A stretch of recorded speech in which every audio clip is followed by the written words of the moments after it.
So welcome everybody. Good afternoon. Good afternoon. Come on in, those of you in the back. The visible joinder of 4 foundation presidents was exciting. I have to say, the visible joinder of these tremendous 4 public servants is also very exciting. Most people will live in cities, we know that. And the tremendous incentives for the collection of information by private companies is easy to discuss. There are also tremendous benefits to the use of, from the use of data and technology in cities.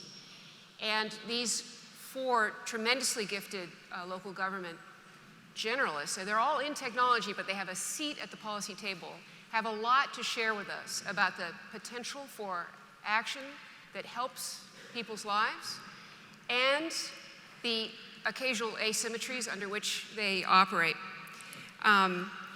There are enormous benefits here. I want to make sure that we underscore that. In each of the cities that I represent, there are tremendous opportunities for economic growth and for social justice. Simultaneously, they face deep issues of homelessness and poverty and crime that they're attempting to address every day. So let me introduce our speakers to you, and then I'll kick it off with a few questions to them. I wanted you to meet Yasha Franklin Hodge, who's right on my left, who is the grizzled veteran of the group. He's been the Chief Innovation Officer appointed by Mayor Marty Walsh for about 3 years now, almost 3 years. Before that, he founded Blue State Digital in 2004, where he essentially built the backbone for the Obama digital presence in 2008 and 2012, and before that was with the Dean campaign.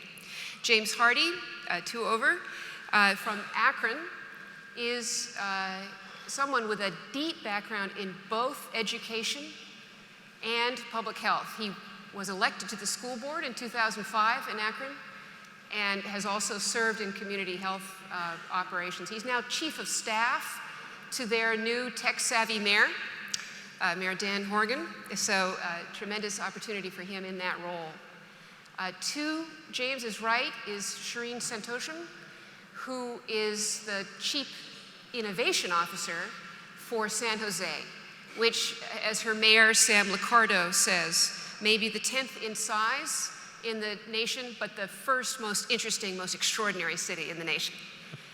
So she has a deep background with working with NGOs in other countries outside the United States, also with McKinsey, and has been in office like James and like the person I'm about to introduce to you, Charlie Brennan, for about 15 months.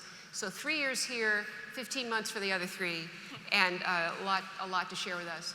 On my far left, Charlie Brennan, who has 21 years of experience with the Philadelphia Police Department, where he rose to be essentially CIO of the department. Deep experience with local government, returned after 10 years away at the beginning of his new mayor's term, Mayor Jim Kenney, also a tech-savvy mayor, to take the reins of the information assets there. So these are people who are not merely running the email systems and the databases, although that may be part of some of their jobs. They're also at the policy table, working on strategy for their cities. So Charlie, I wanted to start with you. Where are things in Philadelphia, city of brotherly love, when it comes to the future of the Internet of Things? How's it going? Well, we're running a couple disparate projects, and I use the word disparate because that's really the problem that we're trying to solve. For example, we're doing some things with sensors in the street to control traffic a little bit. We're doing something with air quality monitors. The police are moving into the body cameras, which are becoming a big deal. But believe it or not, that's not the thing that I'm most proud of that we're doing. Because they tend to be what I would call the sexy things about the Internet of Things. What I think the best thing that we're doing now is we're building the network, the very non-sexy stuff that no one wants to do because it's behind the scenes and you never get any credit for it, is we're building the network, a first-class network, to be able to carry anything that the IoT applications have to throw at it. So, we probably had the same network for the last 15 years. We're increasing our internet bandwidth by a factor of 20 times over what it is today. We're increasing the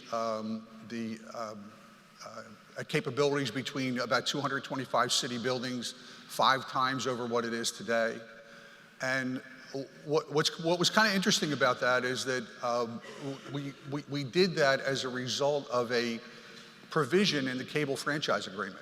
And we know other cities do cable franchise agreements too, but there's a provision in there which lets you build and lets you negotiate what's called an institutional network. And we took advantage of that to its hilt. Comcast is a big tenant of ours in the city of Philadelphia, and I oversee the cable franchise agreements, and we were able to negotiate a robust network that will see us for the next 15 years. Will see us through. Terrific. And without that network, anything from the Internet of Things is just running on sand. You've got to be able to move the data around, right? Yeah, what we're seeing is that, and I'm sure everybody else is saying this too, is that we're trying to shove more and more stuff through pipes that are very small, especially video. Video is one, X-rays.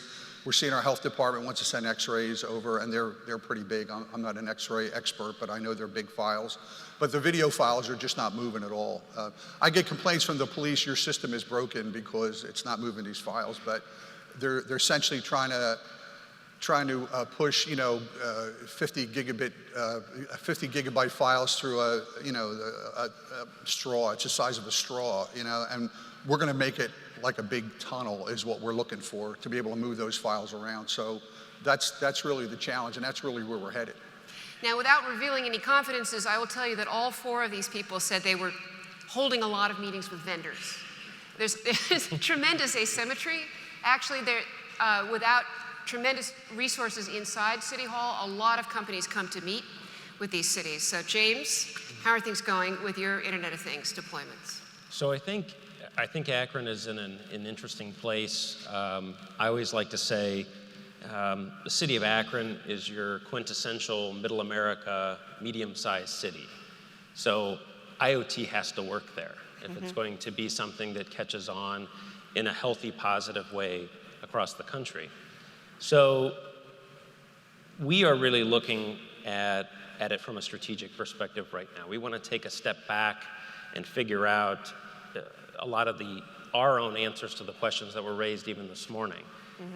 In large part because, as you just noted, and we were talking a little bit prior to, having a tech-savvy mayor and being sort of at the beginning, although I would say on water and sewer, we're ahead of the game. If anybody wants to talk about water and sewer. Yeah, sure we can. It's that when you raise your hand and say, we're ready to enter this space, this IoT space, we want to delve into it in a big way, every vendor under the sun descends on you. And the new shiny object that we talked about this morning becomes very, I'll use your term, Charles, sexy to those mid-level managers that we heard from this morning who all have budget authority.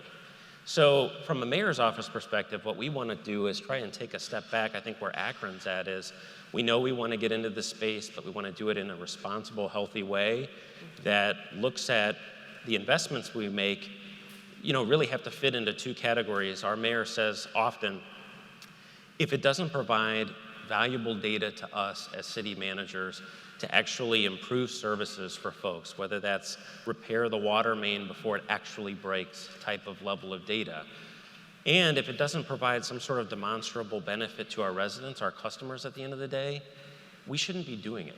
And I think that we at the City of Akron are leveraging this opportunity with this convening today and the opportunity with the grant to really take a step back with these cities and others that are in the similar space and say, we don't just want the next shiny thing. We want the shiny thing that's going to do what we need it to do for our residents and for good city government.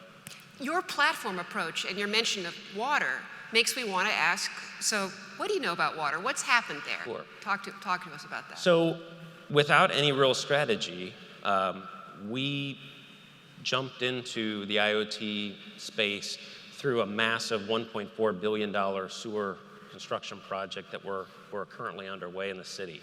We have combined sewers dating back to our wonderful roots as a rubber center of the world, rubber capital of the world. But we also dumped an awful lot of junk into the Cuyahoga River. And so we want to fix that. And we have a mandated project to do so. But we don't just want to fix it. We think that we can actually save money and resources. And again, at the end of the day, build less, which saves our ratepayers money.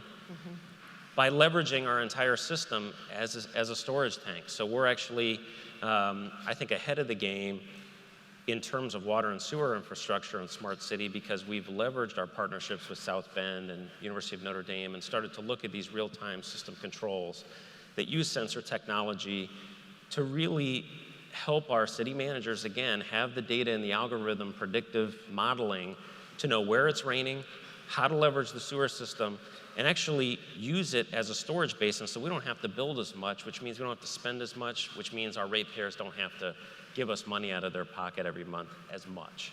So there's a real benefit there, we think, in what we're trying to do. Let me ask the other 3 cities here, do you have water sensing going on in the same way that Akron does? You do? Yeah, we are too. You're doing all of this. Do you think you could learn from each other about how those water systems work and what they're up to?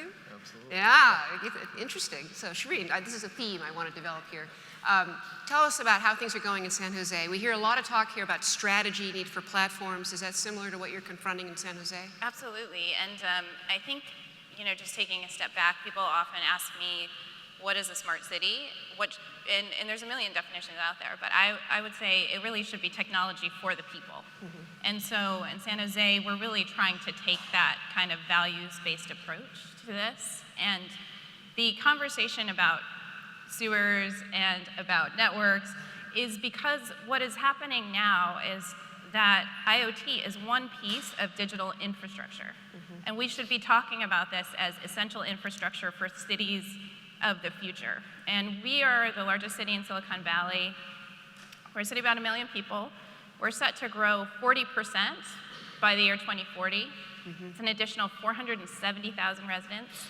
And we don't have, government budgets are not going to grow at that rate. And so this technology, like IoT, can be incredibly beneficial to us. So I don't want to lose that part of the conversation when we're worried about surveillance and these other pieces, because technology is really valuable. But IoT by itself is just one piece of the puzzle. You have to talk about fiber, you have to talk about small cells, talk about IoT, you've got to talk about how the physical infrastructure, like light poles, will house the sensors for IoT activities. And this is a pretty grand debate, and it's complex. And so the way that we're addressing that is we actually decided to launch an effort earlier this year that's a digital inclusion and broadband strategy together. And what this grant is going to allow us to do is add IoT to that. And so we can really take an integrated approach to this very complex challenge that we face, because in the absence of that, I think we are getting pummeled by vendors constantly, and there is an asymmetry of information. And there's at least 12 standards for IoT right now. Mm. And so anyone who tells you, let's go do this whole system, I mean, you got to be pretty careful. And there's a lot of hardware, and it's expensive to get that up on every pole in your city. And so these are massive investments. And so our approach has been more thoughtful, experimental, but also really thinking about these systems, because how we build them today is going to affect how this space is for the next 20 years. Right, because the risk is you'll end up with a lot of silos that don't speak to each other. Absolutely. Because meanwhile, the private investment community is wildly excited about all this. They're saying that the market for smart city investments is $1.6 trillion by 2020. Just keep adding zeros. So their incentives are to sell separate systems and then have you guys write a check to ask a question from one of those systems. And that's not your goal. Yeah, right? And actually that's all of your checks yes. that you've written, right? So that's right. That's what we're talking about, is taxpayer dollars. That's right, exactly right. So Yasha, help us out. How are things going? You're the grizzled veteran. How's it going in Boston on the smart city front? So things are going well with us, but I think Boston would probably, I and my colleagues would say that we're more in the skeptic camp on some of the things that are happening right now in smart cities. I think, like San Jose, we are trying to be very values focused, and in particular being focused on solving real problems for real people. When we get asked sort of what is your smart city strategy, my answer, which is a little flip, is usually, well, it's just our city strategy. It's about having an equitable city. It's about having economic development. It's about sustainability.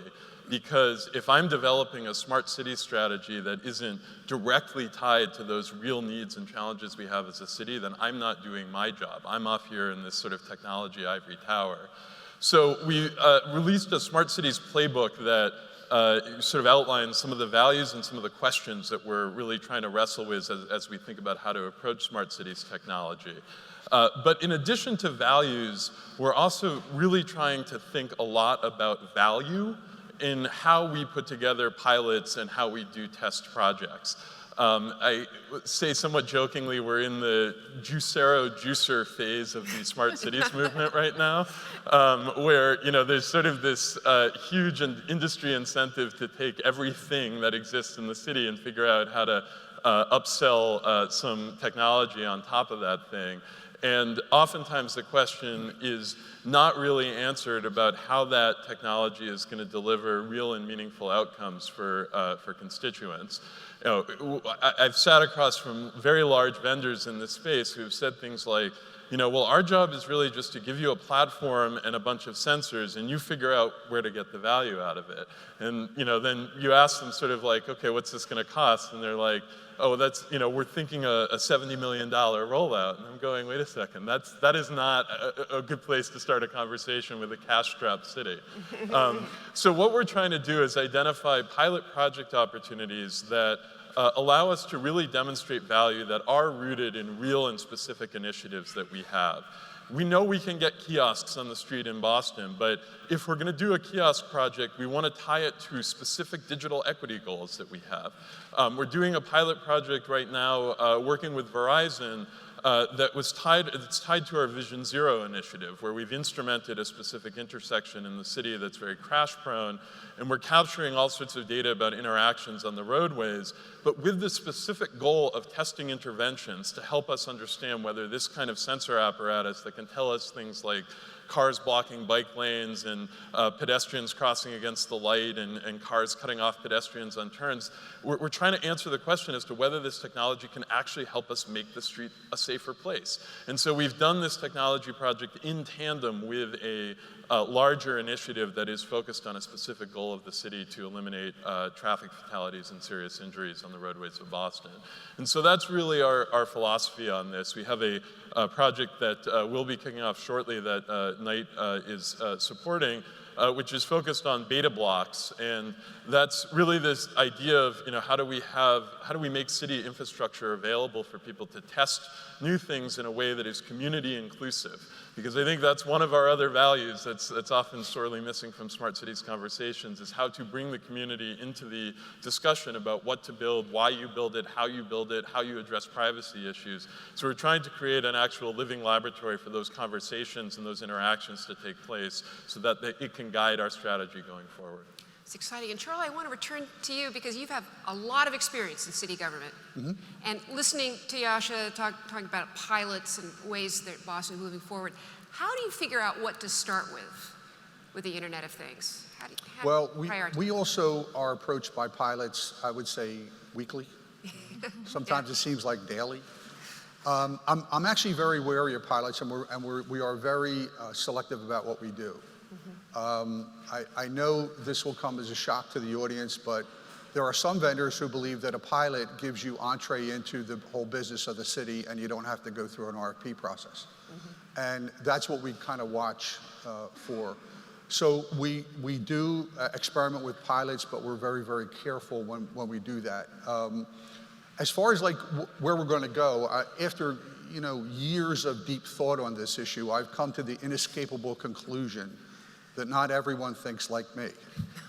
Yeah. And I know you're all astounded by this because after hearing me talk, you probably wonder, how could that be? So one of our plans is, the reason I dropped back and what we're going to do is, we decided to go out and get a lot of opinions about really what's a smart city. Mm-hmm. But Philly is an old city, and a city is not a city. A city is really a bunch of neighborhoods. And I will tell you categorically that the definition of smart city would be very different in each of those neighborhoods. For the poor neighborhoods in which they are worried about walking out of their homes and getting shot, Video surveillance is a thing that they all would love to have. But then again, we have, kind of the richer people. If you would go to them and you say, what's a smart city? They would say, I want to know where to park. Can you tell me where a parking spot is? I want to see it on my phone and I want to go there. So I don't think that we're actually going to build a plan that's going to say, we're going to take this idea and spread it across the whole city, because it's not going to satisfy the whole city. I think we're going to satisfy different parts of the city depending upon what their individual needs are. So I think that's how the plan is going to come out.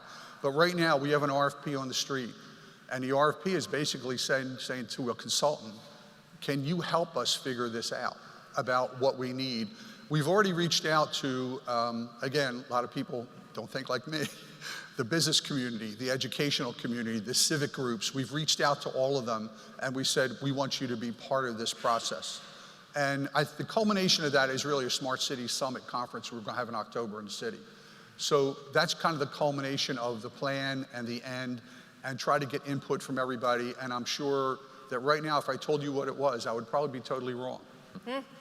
There's this idea of Internet of Things as an application almost on infrastructure.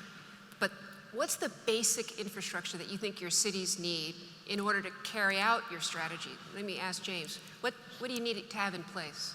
So as the non-tech person on the panel, for me, it all starts with universal access to the internet. I mean, we don't have it in Akron. I would venture to say most cities don't have universal access. From an infrastructure perspective, every time we crack a road or lay a sewer pipe, we're putting conduit in. Might not have fiber in it yet, but we own it. I think it's critical. I do hope we delve into the infrastructure piece, because I agree. I think digital infrastructure is as important as water infrastructure, which is important as sewer infrastructure. But it's not seen that way, because quite honestly, water and sewer infrastructure isn't seen as essential anymore, at least not from a state and federal perspective. Municipalities are bearing the full weight of this entire thing.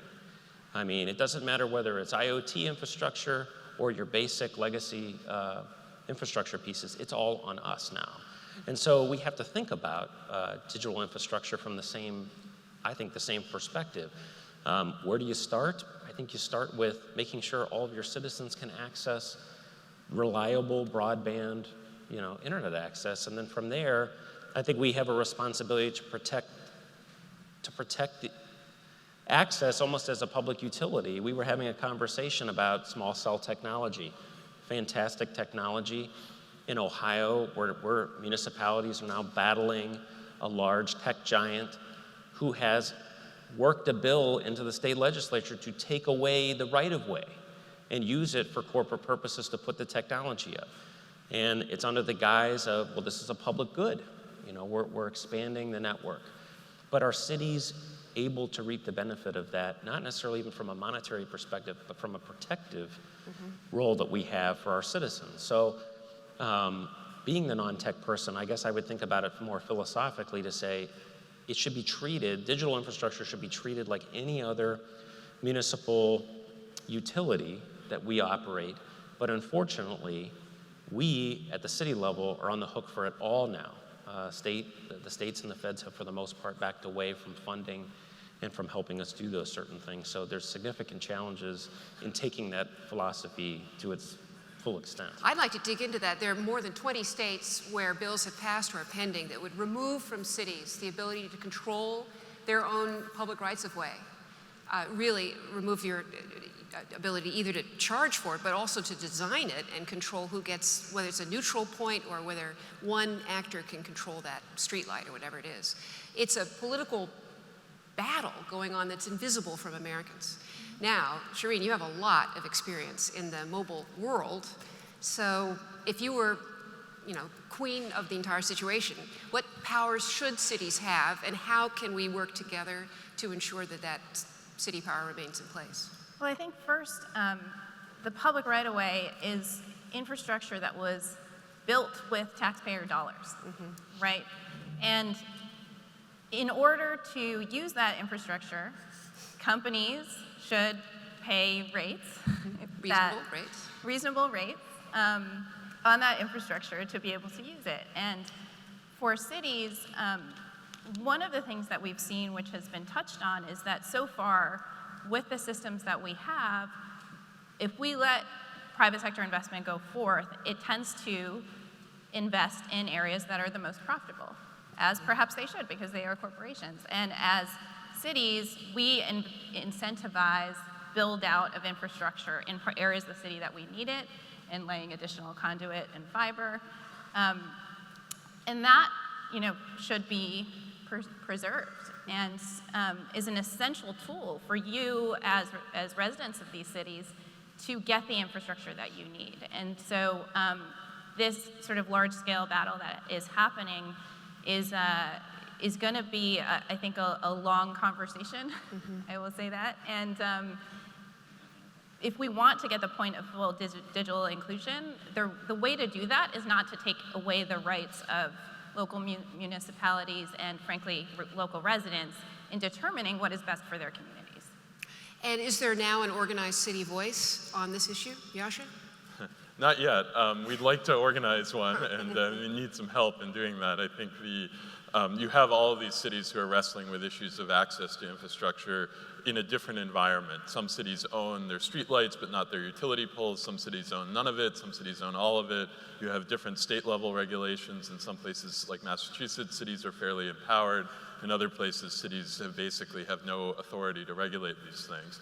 That having been said, I think there is, as was so well expressed by my co-panelists, there are some really compelling reasons why cities need to have a voice and need to be a part of the discussion of how we build the connectivity infrastructure for today and for future applications, especially because we are, frankly, at this point, the last frontier in many places of defense of values like equity and universal access and privacy and open internet rules, now that the FCC has sort of abandoned their charge in that area. So I think what we would like to do, certainly I and some of the other folks on the stage have talked about this, I've talked about this with, and other CIOs, is find a way to get cities together so that we can start to build a counter-narrative to the very well-coordinated, well-funded narrative that's being pushed by telecommunications companies that is essentially saying cities are just a problem, all they want to do is say no or charge us unreasonable amounts of money, and they're using this to ram through very counterproductive policy changes. I think cities have an opportunity and also a responsibility to build an honest counter-narrative. I will say, it is not always easy to do a small cell in a city. And it's not just because we care about things like equity. It's also because sometimes cities can be real pain to deal with. We're not efficient. We will say, well, if you want to put a small cell, you're going to have to get every neighbor on that street to say, yes, I want that small cell there. Honestly, I don't think that's a realistic requirement. There's a level of community engagement that we need to support, but there's also a place at which you can start to become a hindrance to actual infrastructure investment that's important for the city.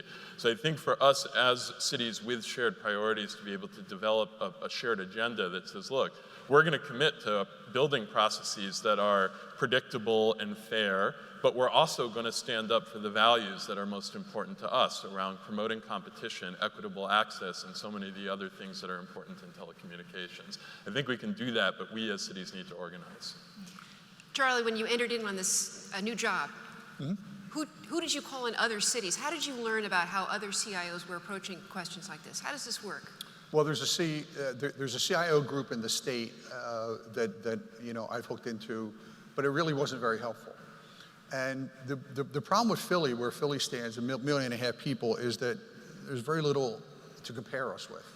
We can't compare us with New York or Chicago, and when you start looking at cities that are like us, they tend to be the newer cities, maybe the newer cities out west, and I don't think they experienced kind of the same problems that we do.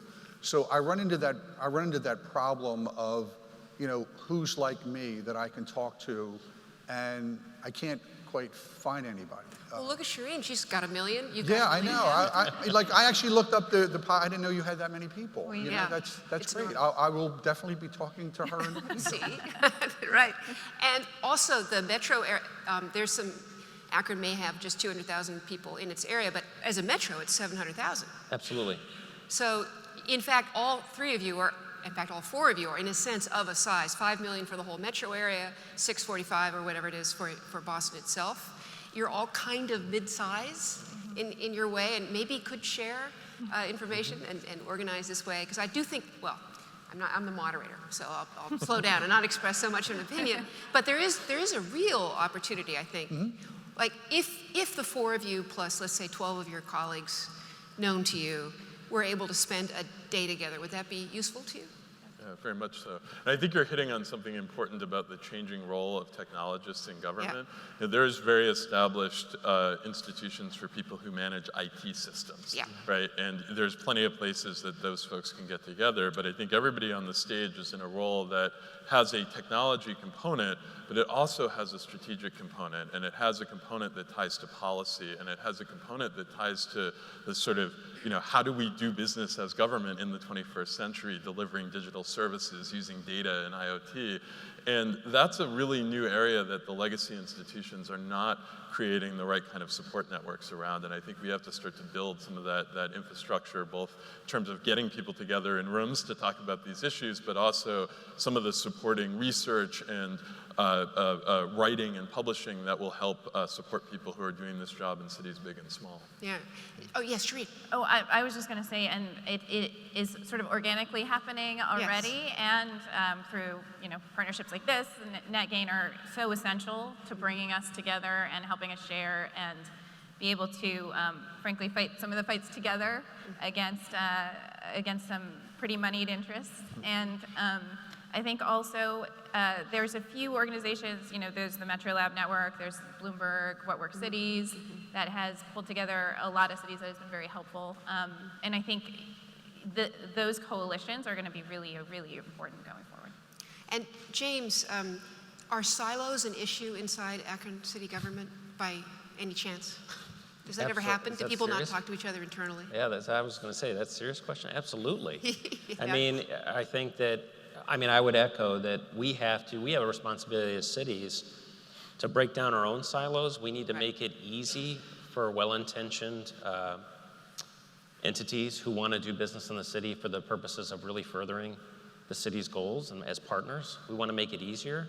But at the same time, we have this responsibility. Sometimes those things are in place for a reason. I don't know if anybody has heard a small cell thing outside your window. I can tell you I get calls weekly from residents with this refrigerator running outside of their house. We as cities have to respond to those, to our constituents. And I think it would be easier to respond to them and say, yes, I understand it might be a nuisance to you, but this is what it does for the city, and this is the revenue that we gain to help improve the public spaces and things that you enjoy. It wasn't just put up there because they are allowed to do it. We had a negotiation, and we were able to make it happen in a way that at least you as a resident gain something out of it. But I do think as a city, we have lots of silos going on. One of the things that we're hoping to do through the grant from a technology perspective is break some of those down. We don't want to have, I think to Charles's point earlier, we don't want to have one-size-fits-all smart city technology disbursements in Akron. We want to really hear from our residents. We have the same issues. We have neighborhoods that really are asking every day for more cameras, and we have residents every day who are asking for completely different things. So we can't have each department trying to fill those needs on their own. We have to have some sort of clearinghouse from a city perspective that isn't too onerous, but at the same time protects the public interest. So earlier today, Alberto Ibargüen said he used to not be enthusiastic about funding or even working with government at all, and now he thinks it would be helpful to fund people who would go inside and spend a while, like not just flit, not just do a project, but spend a while. Would that be useful to you, Shereen? Absolutely. I am already doing that because we have to find what I call creative capacity because we don't have money, right? So I use the Fuse Fellows, which is they do national search for high talent, and so we have a Fuse Fellow who's helping with our broadband strategy.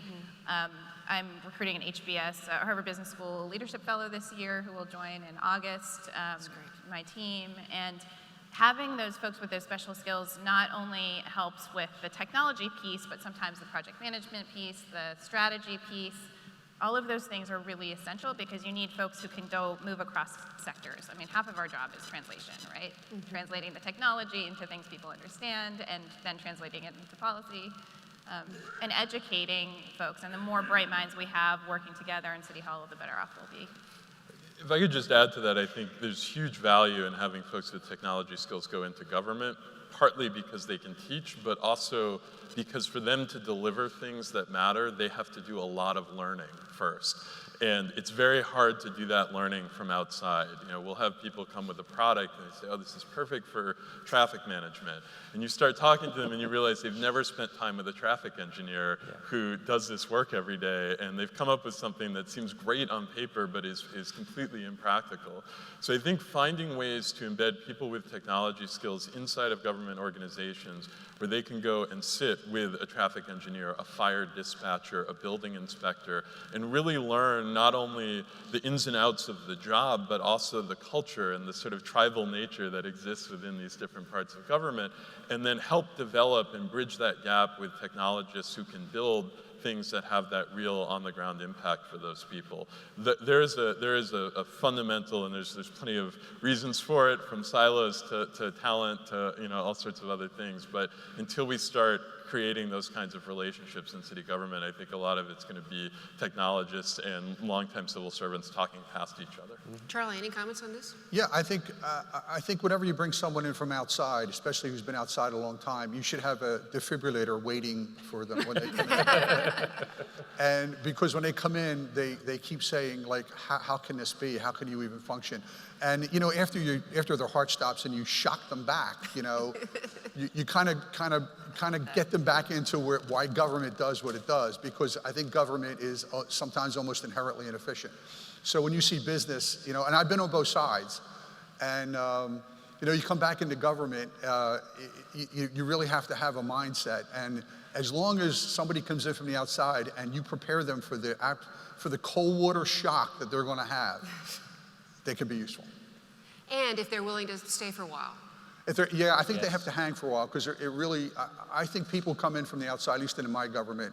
I always tell them it takes, because they kind of get nervous right away. They say, oh my God, I don't understand any of this stuff. And I tell them it takes about a year.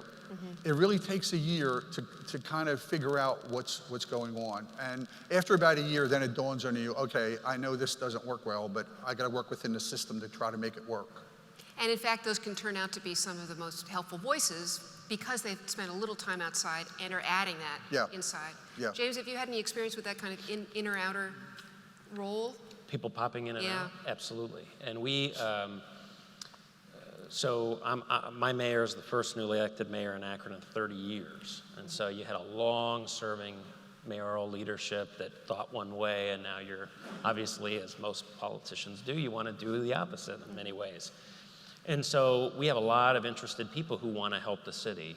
The thing that I think about, too, to sort of not duplicate but rather add to what's already been said, it'd be great if we could also build capacity within our communities to do some of this work within places like Akron. Data storage, data management is obviously a big piece of all of this. Some cities like Kansas City have been successful in developing with their own tech community startups that can handle their own data. So instead of paying necessarily to have some big conglomerate come in and store your data for you, or I'm dealing with this now with the body-worn camera issue, why can't we also build capacity within our own software guilds and tech communities and things within our cities, so that if that technologist doesn't ultimately stay past 4 or 5 years, we have built capacity within our communities to be able to keep the conversations moving so that we don't have this vacuum when this person leaves. So we had a lot of discussion this morning about privacy and security, and the need for, at least one questioner suggested, a need for public engagement on those issues. This is hard. How would you learn how to do that? How would you approach talking to the public about a difficult set of IoT privacy and security issues? Anybody? I mean, I'll start by saying I think we're trying to at least take a do no harm approach with the projects that we do. the traffic safety thing I mentioned earlier, if you go to that intersection, which is very well outfitted with cameras and sensors, you'll see on all of the street poles at eye level a little sign that says the City of Boston is using technology to improve traffic safety at this intersection, and there's a URL that gives a very plain English description of what we're doing, why we're doing it, what we're not doing, and then allows access to more detailed information about data privacy and storage stuff. I think there's a baseline level of just being cognizant that it matters that you talk to the public about this and that you try to be open to that conversation. I think what the work we still have to do, and I know there's a few folks in this room who are starting to do this, is to build that toolkit to have these conversations so that it isn't just us informing residents what's happening, but that we're actually engaging with them and understanding the landscape of their concerns about what they're excited about, and so that we can start to integrate that kind of two-way community conversation into our planning for what projects we do and don't pursue. Right now, I think we tend to take a very ideological approach to issues of privacy and security to a lesser extent, which isn't necessarily a bad thing that we have people in the tech community that feel very passionate about this. But the example that's been raised a couple times that surveillance means very different things in different places. People's attitude towards sharing data, who they're sharing it with, how it gets used matters a great deal in terms of what they're comfortable with. And I think those are the kinds of nuanced conversations that we haven't yet learned how to have as a city. Shereen? So I think we're just starting to have those conversations in San Jose, and I would say this is an area where, the laws are well behind where the technology is. Absolutely. And so, the way that we're starting to think about it is how do we bring in, academics and sort of neutral third parties to help us develop those policies, help us think about privacy by design. What does that actually mean practically when you're working with your residents? And and we're, like, the people who populate Silicon Valley companies all live in San Jose. So we've got a very interesting demographic, and I'm already starting to think about, because some of the startups coming to us are bringing us robots, and we did a civic contest to combat graffiti, and we got about 140 entries, and the top 4, 2 were robots, 2 were drones, and so we're driving towards this new solution that will save the city $60,000 every time that you have to take down graffiti off a bridge. But there's no framework right now for dealing with these new technologies, and so having that conversation early and having it open, because what I've seen so far, what I've observed, is if you don't have the conversation, then people assume it's something very nefarious. So you have to be open. And James Perdue is Chief of Staff. It could be a sharp line, menacing city or freaks me out versus keeps me safe. Yeah. How do you communicate that? What do you do? By the way, I loved that analogy. I wrote it down, the smart city versus menacing city, because I think it's accurate. And the one example that comes to mind, so in Akron, I think we would also echo, we do the first do no harm sort of strategy right now. But the one example that I came to mind right away is we're in the process of purchasing hardware and software and rolling out a body-worn camera program. This is going to happen all across the country. But Akron, through a DOJ grant, we're, I think, among the first wave of municipalities that are going to deploy these to every patrol officer and then work through the data and the file storage, because this is evidence. But to back up the point that was just said, there isn't exactly a huge standard just yet on these things. So we at the municipal level are availing ourselves of the best and the brightest to help us think through our own local policies, what other cities are doing. But there also isn't a lot of case law yet. So it's not like these things have been tried, whether we're right or wrong on these policies. Right. And these are simple but important questions. Things like, can an officer review the video before they write the statement or after? And what are those implications?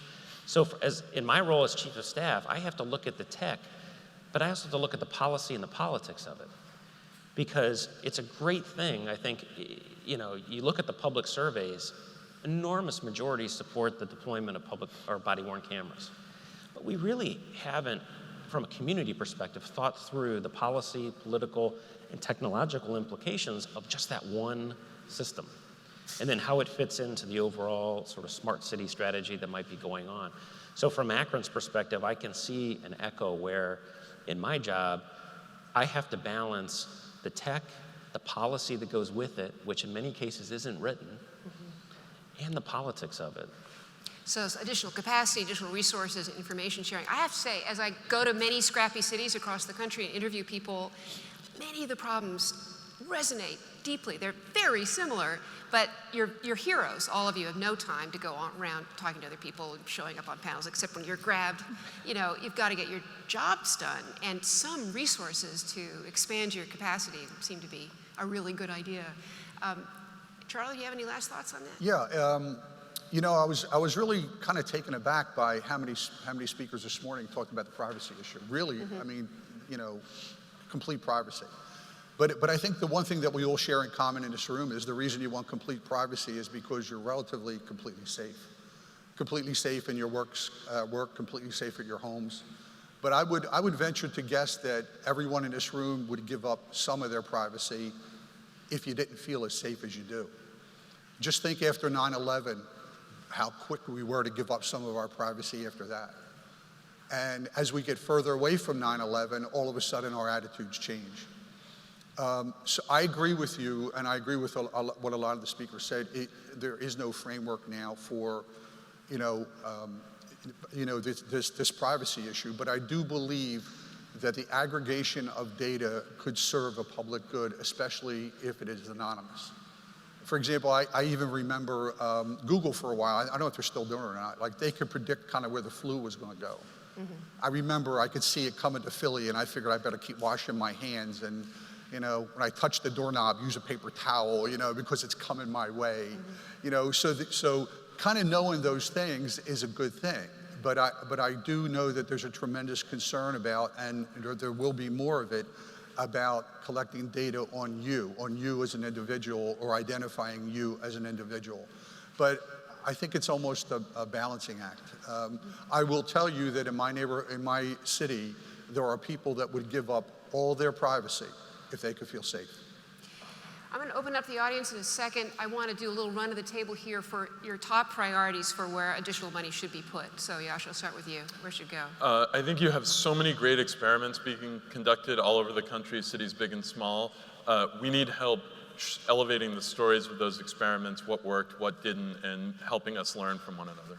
And Shireen, what do you think? What would you fund? I would say the capacity and bringing people in and out is going to be very helpful. And then also additional models and codes around privacy and things, so we're not all reinventing the wheel every time we try to figure this out. Every single time, James? I would concur with that. I would add, again, cities like Akron, we need help with just hard dollars to build some of the infrastructure out. Yeah. It's just not there outside of some siloed grants. And we just don't have the resources at the end of the day to do everything that we would like to do. And Charlie? Yeah, I kind of agree with James, is that we'll have money to build a master plan, but I know we're going to run out of gas. Is that we would normally look to the state and feds for grants. I mean, that's where we would go. Right. I don't see that happening here. And there's a great concern that I can have a fantastic master plan, but basically nothing to do with it. Questions? Over there? Over there, in the back, a few rows back? Yeah, there you go. Yeah, thanks.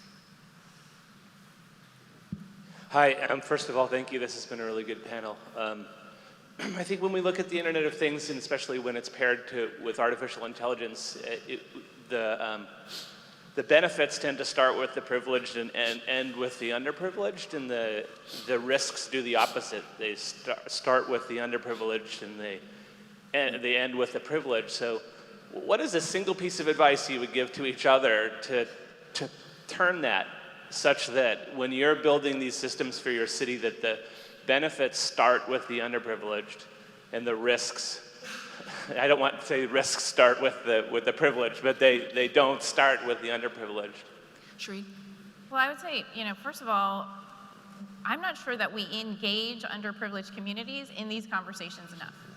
And so even on the digital inclusion piece, which we've been working on, we went out and we started looking at what other cities had done, and we didn't see a lot of people who went out and said into their neighborhoods and asked people, why aren't you connected? Is it, we know largely it's cost, and then the second reason is that it's not relevant to me, but why is it not relevant?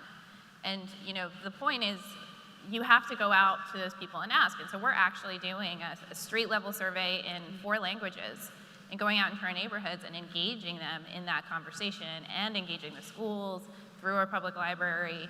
I think this is the problem that you have sometimes when you have technologists designing your IoT strategy, because you're not bringing in that civic piece of it. Yosh? I would say, it has to start with what your actual priorities are as a city, right? If you don't care about underprivileged people, then they will get the short end of the stick on all of this stuff and many other things that have nothing to do with technology. So really getting your policy priorities straight.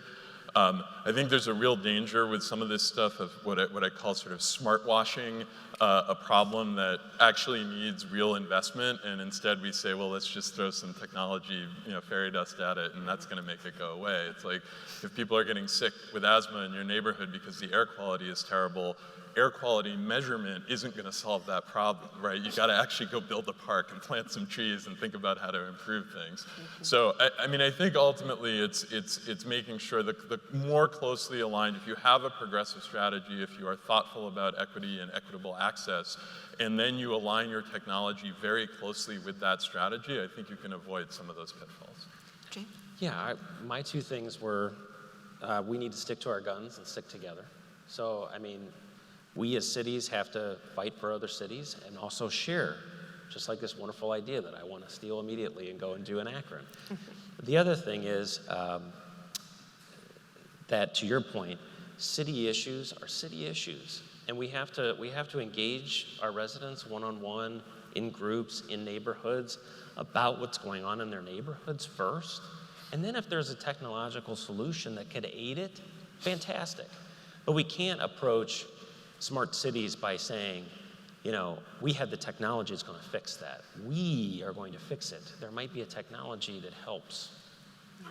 When you talk about the underprivileged and access, what are you really talking about? You're talking about Wi-Fi, right? That means nothing to the rich people because they all got it. And it means nothing to the businesses. They all got it too. So I don't believe you can ignore any constituency because the businesses and the rich people have all the clout.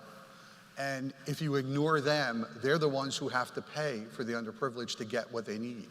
So I really think that you really have to attack this at a much broader scale and not leave anybody out of the loop. Yeah. Second question. Over there? Yeah. Hi. I'm wondering what you're doing and how you're thinking about getting access to private sector IoT sensors and data that might be useful for some of the things that you want to do as cities. Is that a thought for any of you? Charlie? We've hooked into about 2,500 private sector cameras for video surveillance. I know video surveillance, everybody cringes up when I say that, but we own about 400 of our own cameras, but we realized that why should we use ours when we have so many others out there? So we haven't looked beyond that yet, but the public-private partnership is something that appeals to me as long as we can both agree as to what the benefits for both are.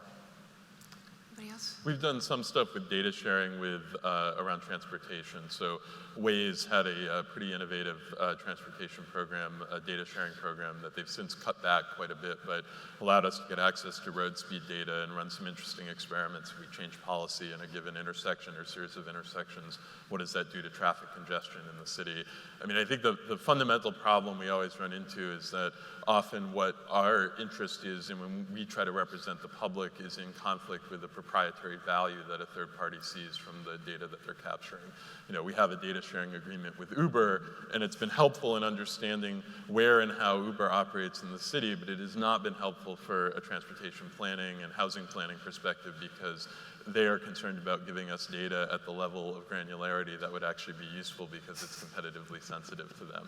So it's a very tricky area, and I honestly don't know of a lot of wildly successful examples of people finding that well-aligned middle ground. Yes. Thanks for the panel. I think it was pretty illustrative to understand the city perspective here. I want to pick up on something James mentioned, that you mentioned that Kansas City has done a good job of leveraging the entrepreneur ecosystem for their technology, for their smart city efforts. Now, isn't the onus on the city, as an entrepreneur, I'm quite intimidated with for lack of a better word, the bureaucratic jungle I'm going to have to face to be a technology provider. Shouldn't cities be more transparent and provide enablers for smaller companies to engage? The Kansas City seems to be the exception rather than the rule. And I can't speak to the complete Kansas City experience, but they seem to have developed some of their own.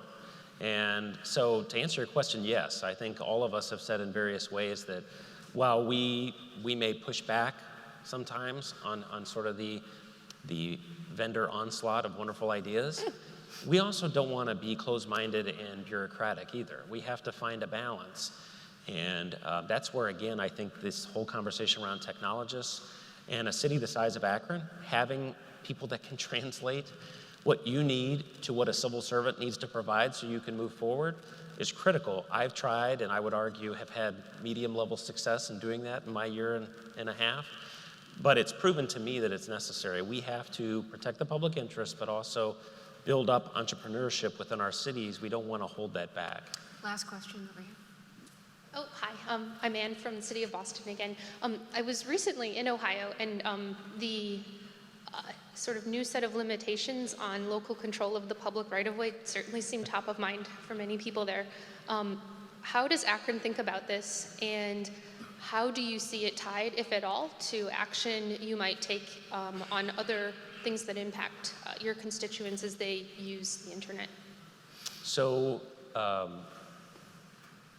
definitely top of mind. I would say, though, and I don't know the experience of my colleagues up here, but home rule in general, when I say home rule, I'm talking about cities' ability to control their own destiny, has been under siege for many a decade now at the state and federal level. So it's always a concern for us when something that might seem insignificant, like, oh, just take a piece of the public right away. It's going to be technology that everybody wants, so don't worry about it. That does not go over very well anymore, nor should it. And I think, unfortunately, cities for too long didn't fight those battles, and now we're dealing with it on the backside to say, you know what, we have a duty to our citizens that if you're going to use the public right away, you need to compensate them in some regard because, again, it's their infrastructure. They built it. So I think we think about it in terms of, if I had one word for this whole thing, it'd be balance. How do we protect the public interest, but at the same time be progressive and moving forward? We want to be optimists. We don't want to be pessimists in this new environment.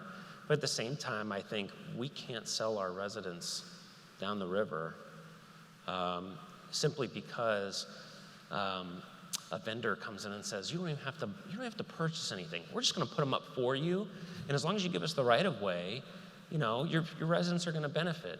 I don't know that they will. How are we measuring that? Who are they benefiting? Because we're giving it away too much, I would argue, too much. And it's going to be this continual balance that we're all going to have to strike between great ideas, shiny new objects, but also, are they really benefiting real people at the end of the day? And by the way, at the end of that, especially in the IoT space, is that they own all the data. Yeah. Yeah. So when we think about new economies that are going to come where data is going to be a massive currency, they're going to, if you give that away now, you can't roll that back. And so, we want to work with the private sector. We want to use our city as a platform. We do a lot of experimentation. We do demonstration projects with many of our Silicon Valley companies, but we do that in a way that we can have equal footing.